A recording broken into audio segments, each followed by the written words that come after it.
بسم الله الرحمن الرحيم ولولا كلمة سبقت من ربك لكان لزاما وأجل مسمى فاصبر على ما يقولون وسبح بحمد ربك قبل طلوع الشمس وقبل غروبها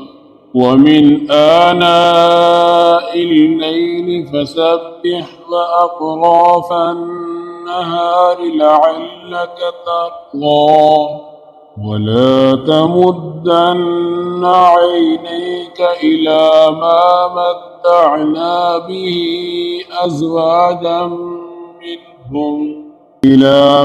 متعنا به أزواجا منهم زهرة الحياة الدنيا لنفتنهم فيه ورزق ربك خير وأبقى وأمر أهلك بالصلاة واصطبر عليها لا نسألك رزقا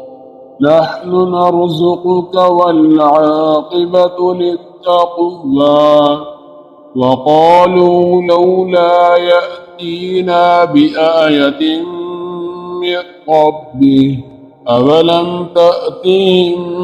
بينة ما في الصحف الأولى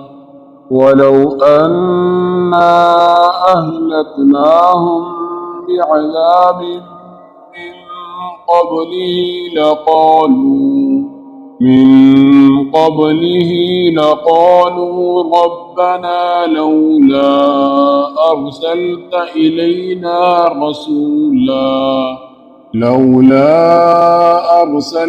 إلينا رسولا فنتبع آياتك من قبل أن نذل ونخزى قل كل متربص فتربصوا فستعلمون من أصحاب الصراط السوي ومن اهتدى